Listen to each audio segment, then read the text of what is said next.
नमस्कार। और सुल्तानपुर के मेरे सभी उपस्थित बहनों और भाइयों, मैं सबसे पहले महाराज कुश की इस पावन धरा को कोटि कोटि नमन करते हुए आप सबका मैं हृदय से अभिनंदन करता हूं, स्वागत करता हूं। बहनों और भाइयों, मुझे अभी बताया गया कि हम सबका एक कर्मठ कार्यकर्ता जो आज ही ये चुनावी सभा में आ रहे थे, श्री राम सिंगार विशाल, वे एक दुर्घटना के शिकार हुए हैं, उनकी दुखद मृत्यु हुई है। मेरी पूरी संवेदना उस परिवार के प्रति है और हम पूरी पार्टी इस दुख की घड़ी में उनके साथ खड़ी है। बहनों भाइयों, जीरो टॉलरेंस की नीति के तहत काम करता है। अब समय नहीं, याद करिए, कांग्रेस के समय में सीमा से आतंकवादी घुसते थे, सरकार मौन रहती थी।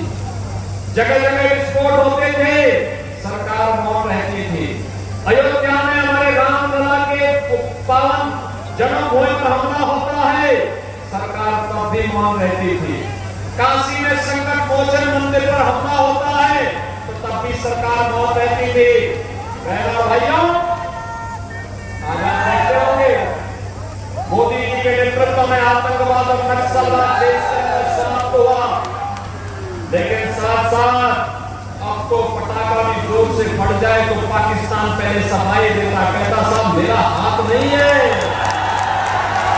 उसे मालूम है नया भारत है, नया भारत छेड़ता नहीं है, लेकिन कोई छेड़ता है तो उसको छोड़ता भी रसातल से ढोल निकालेगा और फिर राम नाम सत्य है की यात्रा भी निकाल देगा। आज तो आप विकास कार्य देख रहे होंगे, का काम बहनों भाइयों, मैं आप सबसे कहना चाहता हूं, पूरे देश की आवाज है। ये समाजवादी पार्टी और कांग्रेस के लोग देश से पूछते हैं कि 400 पार कैसे, क्योंकि कांग्रेस और समाजवादी पार्टी भी मिलकर 400 सीट पे चुनाव नहीं लड़ रही है। तो जनता जनार्दन से ही आवाज निकलती है, उनसे जनता जनार्दन कहती है, क्या कहती है? जनता जनार्दन चाहे जितना जोर लगा लो, जीतेंगे तो मोदी ही और आएंगे भी मोदी ही। बैठिए भैया, बैठिए। भाषा का बाल बनना और अब जातियों को लड़ाने का काम भी कर रहे हैं। अरे एक मिनट लड़ाएंगे, अपमानित करवाने का काम करेंगे, लेकिन बहनों भाइयों, हमें तो विकसित भारत के लिए एकजुट होकर के कमल खिलाने का काम करना है। और इसी उद्देश्य से आज मैं आपके बीच में यहाँ पर आया हूँ। पूरे देश की आवाज है और उस आवाज के साथ हम सबको जुड़ना है। आज दुनिया में जिसका सम्मान है, एक ऐसा भारत जिसकी सीमाएं सुरक्षित है, एक ऐसा भारत जो आतंकवाद और नक्सलवाद पर जीरो टॉलरेंस की नीति के तहत काम करता है। अब समय नहीं, याद करिए, कांग्रेस के समय में सीमा से आतंकवादी घुसते थे, सरकार मौन रहती थी, सरकार तब भी मौन रहती थी। काशी में संकट मोचन मंदिर पर हमला होता है तो तब भी सरकार मौन रहती थी। बहनों भाइयों, आज आप देखते होंगे मोदी जी के नेतृत्व में आतंकवाद और नक्सलवाद देश के अंदर समाप्त हुआ, लेकिन साथ साथ अब तो पटाखा भी जोर से बढ़ जाए तो पाकिस्तान कैसे, तो फिर पूरे देश से आवाज आती है जो राम को लाए हैं,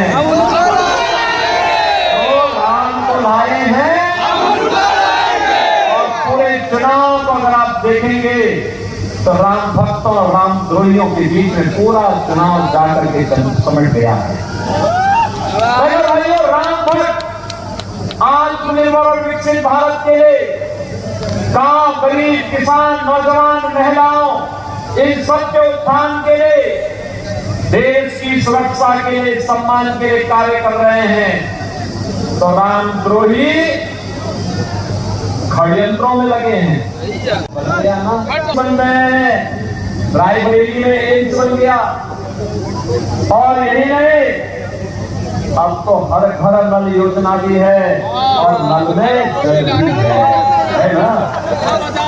आप सोचो, ये समाजवादी पार्टी की सरकार के समय गरीब भूख से मरता था, किसान आत्महत्या करता था, नौजवान पलायन करता था, देखिए, और व्यापारी सुरक्षित नहीं थे। आज 80 करोड़ लोग देश में फ्री में राशन की सुविधा प्राप्त कर रहे हैं। 60 करोड़ लोगों को 5 लाख रुपए प्रतिवर्ष आयुष्मान भारत की सुविधा, फ्री में उपचार की सुविधा प्राप्त हो रही है। मोदी जी ने कहा है 4 जून के बाद जब फिर एक बार मोदी सरकार बनेगी तो 70 वर्ष से ऊपर के हर एक बुजुर्ग को 5 लाख रुपए की फ्री में स्वास्थ्य बीमा उपलब्ध करवाएंगे। ये समाजवादी पार्टी की सरकार के समय गरीब भूख से मरता था, किसान आत्महत्या करता था, नौजवान पलायन करता था, देखिए, और व्यापारी सुरक्षित नहीं थे। आज 80 करोड़ लोग देश में फ्री में राशन की सुविधा प्राप्त कर रहे हैं। 60 करोड़ लोगों को 5 लाख रुपए प्रतिवर्ष आयुष्मान भारत की सुविधा, फ्री में उपचार की सुविधा प्राप्त हो रही है। मोदी जी ने कहा है 4 जून के बाद जब फिर एक बार मोदी सरकार बनेगी तो 70 वर्ष से ऊपर के हर एक बुजुर्ग को 5 लाख रुपए की फ्री में स्वास्थ्य बीमा उपलब्ध करवाएंगे। 12 करोड़ किसानों को किसान सम्मान निधि, 1 करोड़ दिव्यांगजन, निराश्रित महिलाएं और बुजुर्गों को हम लोग प्रदेश में 1000 रुपए यानी 12,000 रुपए सालाना पेंशन की सुविधा उपलब्ध करवा रहे हैं। बहनों भाइयों, 12 करोड़ घरों में शौचालय बन गए। राम मंदिर पर हमला करवाया था, जिन लोगों ने बूंद-बूंद पानी के लिए आपको तरसाया था, और जिन लोगों ने गरीबों को भूखों मरने के लिए, तड़पने के लिए छोड़ा था, उन लोगों को अपनी वोट की चोट से उनकी जमानत जब्त करवाने की आवश्यकता है। यही कहने के लिए आपके पास आया है। करेंगे, करेंगे, सभी लोग सुल्तान को तैयार है, करेंगे, यहां से कमल खिलाने का काम करेंगे। मेनका जी भारी बहुमत से विजयी बनकर के जाएंगी। जीत तो पक्की है, लेकिन जीत भी रिकॉर्ड में हो, करेंगे। सभी लोग सहमत हैं? इसके लिए आपको 2 काम करना होगा, करेंगे जो बात में बोलूंगा, सभी लोग करेंगे। पहला, कल और परसों 2 दिन आपको जनसंपर्क के लिए मिलना है। तो बहनों भाइयों, इन 10 दिनों में हर एक जितने लोग यहाँ पे आए हैं उनकी जिम्मेदारी बनती है कि वे 10-10 घर में जाकर के कमल खिलाने के लिए, श्रीमती मेनका गांधी जी को भारी बहुमत से विजयी बनाने के लिए उन लोगों को तैयार करेंगे। कहना है विकसित भारत, आत्मनिर्भर भारत के गांव, गरीब, किसान, नौजवान के लिए खतरनाक है।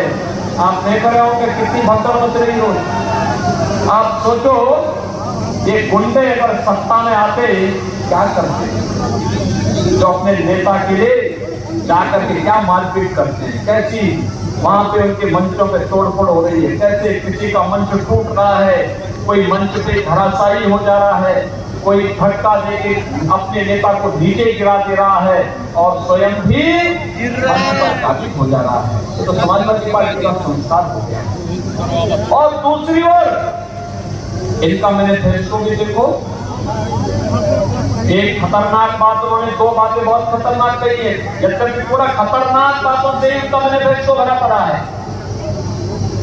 जाति और पिछड़ी जाति के आरक्षण के अधिकार पर ये लोग सेब लगाना चाहते हैं और आपके अधिकार को ये मुसलमानों को बांटना चाहते हैं। क्या आप इसको देंगे? क्या स्वतंत्रता देंगे? क्या बाबा साहब भीमराव अम्बेडकर ने कहा था धर्म के आधार पर भारत के अंदर आरक्षण नहीं हो सकता। बाबा साहब भीमराव अम्बेडकर का अपमान इन्होंने किया और आज भारत के संविधान के विरुद्ध आचरण करने की बात कर दिनों से आपके मन में दिखाई दे रहा है। और जो उत्साह दिखा रहे हैं, मैं इसके लिए आपका अभिनंदन करता हूं, आप सबका स्वागत करता हूं। लेकिन यह उत्साह सुल्तानपुर में तो होना ही चाहिए, इसमें होना चाहिए क्योंकि 500 वर्षों का इंतजार जो अयोध्या का समाप्त हुआ। पहले भाई अब तक 5 चरणों का चुनाव हो गया, 5 चरणों के चुनाव संपन्न हो गए हैं। छठे चरण में 25 मई को आपको चुनाव करना है। अब तक मुझे देश के कई राज्यों में जाने का अवसर प्राप्त हुआ और जो जनता जनार्दन में उत्साह है, जो उमंग है, एक स्वर से गूंज रहा है, लोग एक ही नारा लगा रहे हैं और वह है कि फिर एक बार,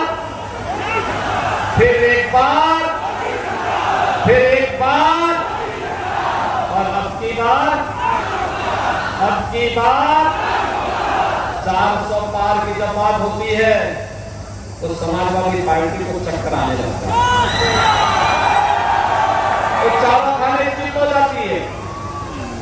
इसलिए हो जाती है, आपने देखा होगा समाजवादी पार्टी पहले तो ये तय ही नहीं कर पाई थी कि यहां पे टिकट किसको दे।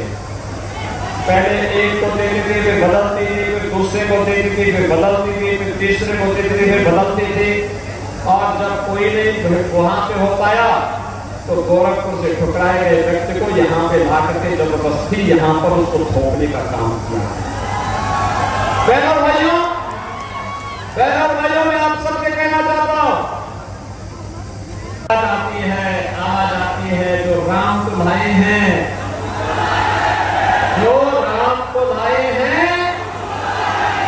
और पूरे चुनाव को अगर आप देखेंगे तो राम भक्तों और राम द्रोहियों के बीच में पूरा चुनाव जाकर के समझ गया।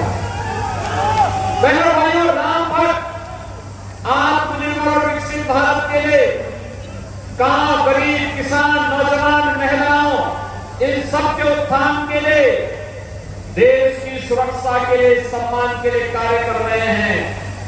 तो रामद्रोही षड्यंत्रों में लगे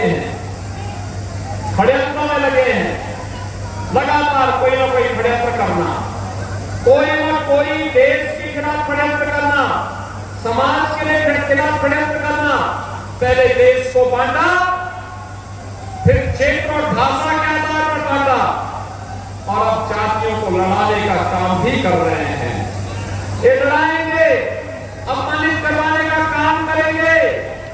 लेकिन बहनों भाइयों, हमें तो विकसित भारत के लिए एकजुट होकर के कमल खिलाने का काम करना है। और इसी उद्देश्य से आज मैं आपके बीच में यहां पर आया हूं। पूरे देश की आवाज है, उस आवाज के साथ हम सबको जुड़ना है। हमारी पीढ़ी सौभाग्यशाली है, हमने मोदी जी के नेतृत्व में बदलते हुए भारत को देखा है। जो बाकी बच्चे होंगे उनके घरों में भी खलबली मची होगी, वे भी अपने छुपने का ठिकाना ढूंढ रहे होंगे। लेकिन आप निश्चिंत रहिए, ये नए भारत का नया उत्तर प्रदेश है, बेटी भी और व्यापारी दोनों सुरक्षित होगा। बहनों और भाइयों, मैं तो कहने के लिए आपके पास आया हूं एक बहुत जरूरी बात को लेकर के। ये जो समाजवादी पार्टी और कांग्रेस का गठबंधन है, जब भी हुआ है अनौठकारी हुआ, देश के लिए खतरनाक है। आप देख रहे होंगे कितनी भगदड़ मच रही हो।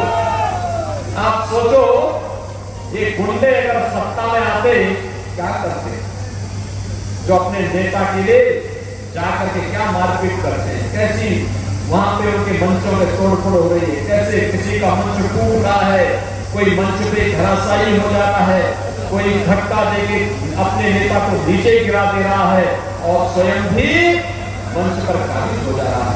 ये तो समाजवादी पार्टी का संस्कार हो गया। और दूसरी ओर इनका मैनिफेस्टो भी देखो, एक खतरनाक बात, उन्होंने 2 बातें बहुत खतरनाक कही है। जब तक पूरा खतरनाक बातों से इनका मैनिफेस्टो भरा पड़ा है, जिसके आधार पर कोई सरकार चलाती है कोई पार्टी।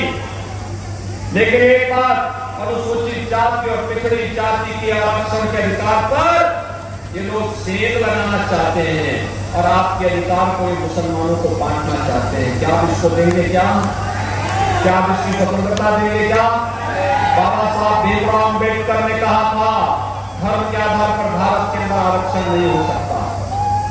बाबा साहब भीमराव अम्बेडकर का अपमान इन्होंने किया और आज भारत के संविधान के विरुद्ध आचरण करने की बात करते हैं।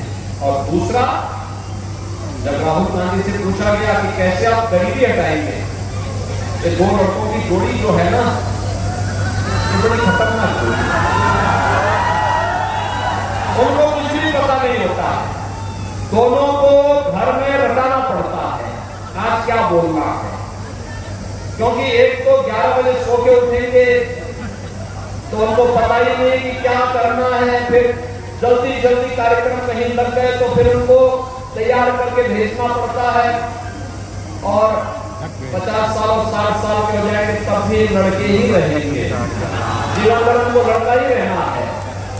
बहनों भाइयों मैं आपसे कहने के लिए आया हूं, उनसे पूछा कि आप क्या करेंगे गरीबी के लिए?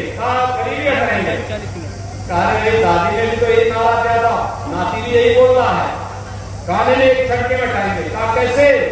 कहा सर्वे करवा देंगे संपत्ति का सर्वे, और फिर क्या करेंगे? काफी विरासत टैक्स लगाएंगे। क्या विरासत टैक्स? कहा कैसे? कहा अगर किसी के पूर्वज ने या आपके बाप दादों ने, आपके ग्रैंडफादर और फादर ने, आपकी मां ने कोई संपत्ति अर्जित की है, खेत लिया होगा, मकान लिया होगा, प्लॉट लिया होगा, जेवर लिए होंगे, पैसा जमा किया होगा, एफडी की होगी, कोई अन्य पैसा कहीं लगाया होगा, उसमें से आधा पैसा ये, आधा प्रॉपर्टी, चल और चल संपत्ति आदि विरासत टैक्स के नाम पर आपसे ले लेंगे और फिर इसको पाकिस्तानी, बांग्लादेशी और अफगानिस्तानी घुसपैठियों को देने का काम करेंगे। क्या आप इसको स्वीकार करेंगे? क्या थोड़ा पसीना आपके पूर्वजों का